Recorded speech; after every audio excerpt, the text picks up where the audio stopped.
Hola, buen inversionistas, yo soy Bernardo y esto es Creciendo Capitales. Bienvenidos a un video más. Uno de los más vistos en el canal es cuando hablamos acerca de lo que están comprando los super inversionistas y también sobre lo que están vendiendo. Pero en este mercado bajista es cuando más hace falta uno de estos tipos de videos. Y es que ya salieron los filings 13F y actualmente vamos a hablar acerca de algunos de los inversores que ya tenemos la información de que estuvieron comprando hasta marzo 31 en este mercado bajista. Algo que a nosotros como inversionistas nos puede ayudar bastante a ver que los super inversionistas, más que vender en mercados bajistas, están comprando.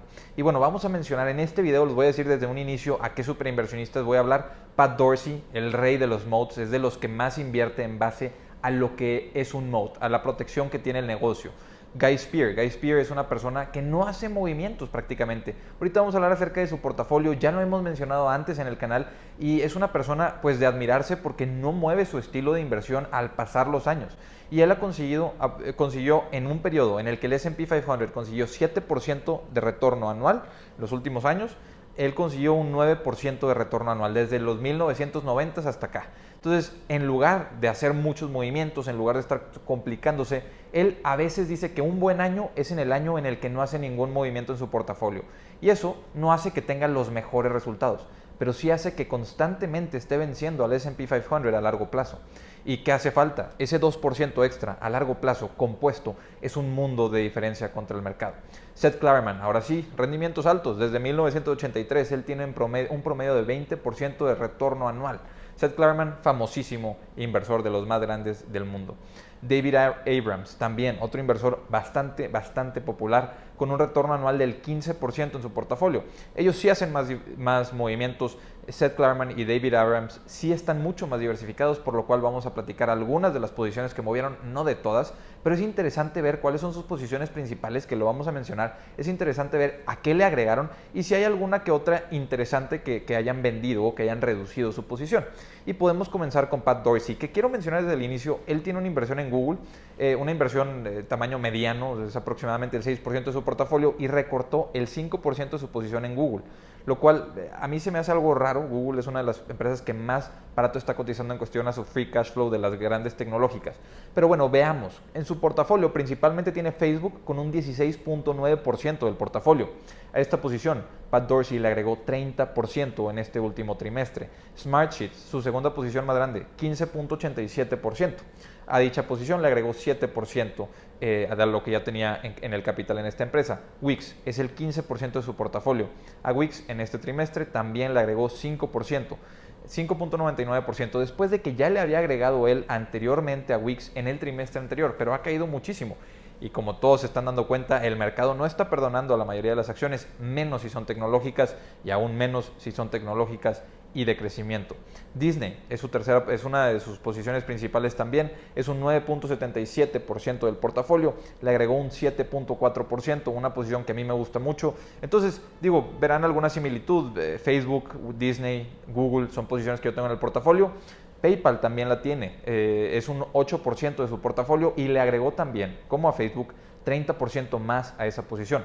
Otras posiciones que tiene, que es interesante mencionarlas, son eBay y Roku. Entonces son dos posiciones que me gustó para mencionarlas. Por otra parte, pasaremos a hablar de Guy Spier. Guy Spier, esta persona que no quiere hacer movimientos en la mayoría del tiempo.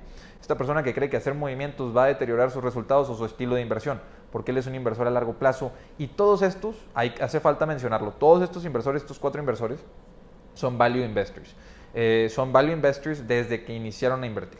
Y entonces Guy Spier tiene Berkshire Hathaway en un 30% del portafolio aproximadamente. Si lo quieren tener exacto, es un 29.68% de su portafolio. Entonces sí, Guy Spier tiene casi 30% invertido en la empresa de Warren Buffett. ¿Quién mejor para manejar tu dinero que Warren Buffett en los momentos difíciles? Bank of America es su segunda posición más grande con 14%. Otra posición interesante que tiene es la de Race, que es Ferrari, la marca de autos de lujo, 7.97% en Ferrari. American Express, 17.80%, otra de sus posiciones principales. Mastercard, 10% en esa posición. Y Micron, una empresa que es muy popular entre los superinversionistas de chips de semiconductores, no le han estado agregando mucho a Micron en estos últimos 2 trimestres. Hemos visto que han subido mucho muchas de las empresas de semiconductores. y probablemente prefieran, o como lo estamos viendo, agregar a otras posiciones, como lo son las empresas que han estado mucho más golpeadas, y simplemente mantener estas y que sigan corriendo. Micron es un 7% de su portafolio. Entonces, en sus posiciones principales estamos hablando de 30% en Berkshire Hathaway, 14% en Bank of America, 17% en American Express, y él no se complica, invierte en las cosas que entiende. Digo, en cosas que casi cualquier persona entendería, porque ¿quién no va a comprender lo que es Mastercard o lo que es Bank of America, lo que es American Express, lo que es Berkshire Hathaway? Y bueno, en esto se resume su inversión: poca diversificación, cosas que comprende y retorno sobre el capital elevado, sobre el capital invertido elevado para sus empresas. Y él no hizo ningún movimiento en este trimestre, un trimestre bajista para el mercado, absolutamente ningún movimiento por Guy Spier. Pasamos al tercer superinversionista, Seth Klarman, alguien que sí hace muchos más movimientos, alguien que sí diversifica mucho más, y vamos a mencionar algunas de las posiciones que a mí me parecen interesantes. Tiene 9% de su cartera en Intel, para la cual redujo en un 8% esa posición. Entonces 9% en Intel se me hace una posición fuerte, una posición interesante por mencionar, que es una empresa bastante popular entre los inversionistas en YouTube, ya que ha sido una de las de semiconductores que menos ha subido en las acciones, que más están invirtiendo, que cambiaron equipo directivo. Entonces Apple dejó de consumir muchos de sus productos. Entonces es interesante ver cómo esta posición, que es un turnaround play prácticamente, que es una posición a la que se le espera le den la vuelta a la compañía que tienen actualmente, la tiene como una de las posiciones principales del portafolio. Pasando a Qorvo. Qorvo es otra empresa que tiene, una empresa de semiconductores también. Entonces vemos esta popularidad en el sector de semiconductores en estos últimos 2 años que han tenido los superinversionistas. También tiene inversión en Micron, pero Micron es únicamente el 2.67% de su cartera. Entonces, la posición en Qorvo, que es la que mencionaba anteriormente, es 9.10% de su cartera, le aumentó un 11% a esa posición. Y otra vez, si estás buscando semiconductores, aquí vemos que Seth Klarman tiene 3 opciones de empresas de semiconductores: Qorvo, Intel y Micron. Un sector que que ha tenido mucho auge en estos últimos 2 años. Por otra parte, sus posiciones que tiene 7% en Google, y a esta posición le agregó un 6% más. Tiene en Liberty Global 15% de su cartera, su posición principal. Liberty Global es una empresa de telecomunicaciones. A mí no me gusta mucho invertir en telecomunicaciones, no tienen retornos sobre el capital invertido muy elevados. Estoy de acuerdo que muchas de ellas recompran muchas acciones, emiten más deuda a niveles muy baratos para poder recomprar más acciones de un negocio que genera más de lo que les cuesta esa deuda, bastante más de lo que genera esa deuda, y al final puedes tener buenos rendimientos en el mediano plazo. Pero para mí, para el largo plazo, las telecomunicaciones nunca me han llamado la atención.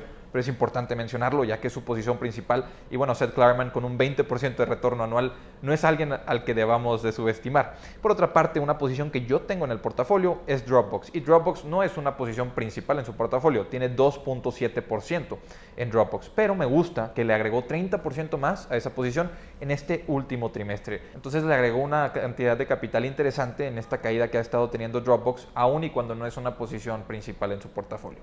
Y podemos pasar ahora sí al cuarto superinversionista, que es David Abrams, con ese 15% de retorno anual, que también diversifica, tiene más movimientos que los otros que hemos mencionado, parecido a Seth Klarman. Tiene en Lithia Motors 16% de su cartera. Y Lithia Motors es interesante porque prácticamente es una concesionaria de automóviles en los Estados Unidos. Y es raro ver que los superinversionistas tengan de posiciones principales este tipo de empresas. Seth Klarman lo vemos con Liberty Global en el 15%, que también es de telecomunicaciones. Y aquí también otra diferenciación de este superinversionista, Lithia Motors, es una posición principal, 16% de su cartera. Y concesionaria de automóviles, un mercado en el que creeríamos o pensaríamos que en una recesión no lo harían muy bien. En una recesión, pues, ¿qué tanta gente compra automóviles?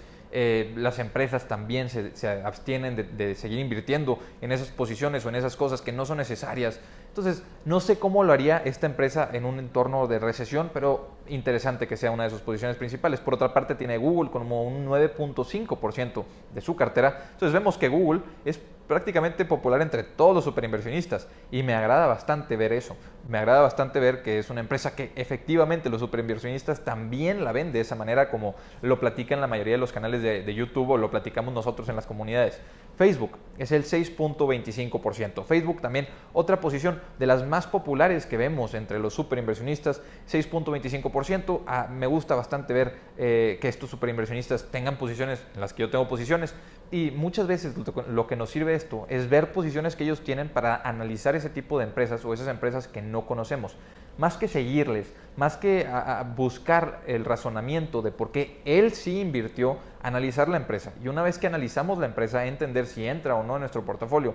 Porque las razones por las que un superinversionista puede agregar una posición a su portafolio son diversas. A lo mejor es simplemente por agregar diversificación. Tal vez tiene intereses ahí, tal vez quiere ser un inversor activista en esa inversión, ya que tienen posiciones importantes. Pero para nosotros, el ver, el reconocer estas diferentes posiciones, entender cómo diversifican, es lo importante. Más que ir a seguirlo ciegamente, es analizar esos movimientos, analizar las empresas en sí, más que la razón por la cual ellos la hayan agregado, porque pues las razones que ellos agreguen a una empresa no son las mismas por las que nosotros quisiéramos agregar a una empresa, que sí, al final de cuentas todos queremos lo mismo, que el capital crezca, todos queremos crecer esa inversión lo más rápido posible en el menor tiempo posible, pero entender que también esta información cambia cada trimestre y veremos si alguno de estos superinversionistas vendió alguna de sus posiciones o compró más de alguna de sus posiciones hasta dentro de 4 meses que salga la información del siguiente trimestre.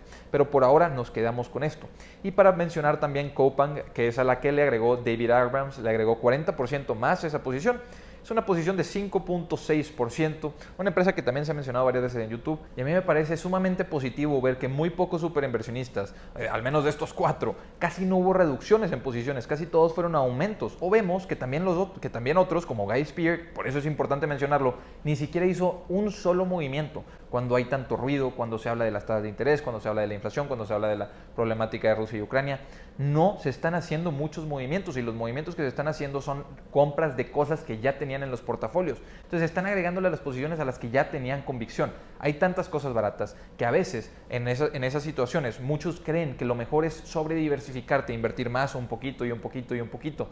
Cuando vemos a los superinversionistas que en lugar de estar sobrediversificándose en lo que ya tienen en el portafolio, voltean a ver dónde es que se requiere o dónde es que me conviene poner más capital, porque todas estas ya las tengo analizadas y no se va a ver afectado mi razonamiento, porque ya que ya cayó esta, ahora sí la voy a investigar, sino que ellos ya las tienen investigadas, ellos ya saben qué tipo de empresas son. Y si tenemos un watchlist con empresas que ya analizamos anteriormente, también me parece sumamente adecuado el voltear a ver esas y agregarlas ahora sí al portafolio al precio adecuado, pero no porque hayan caído, sino porque ya las hemos analizado y ya sabíamos a qué precio nos gustaría agregarlas. Inversionistas, hasta aquí les dejo este video, observaciones interesantes, les dejo el grupo de Facebook en la descripción por si quieren ir, les dejo el Instagram, el Twitter por si me quieren ir a seguir. Nos vemos a la próxima, hasta luego.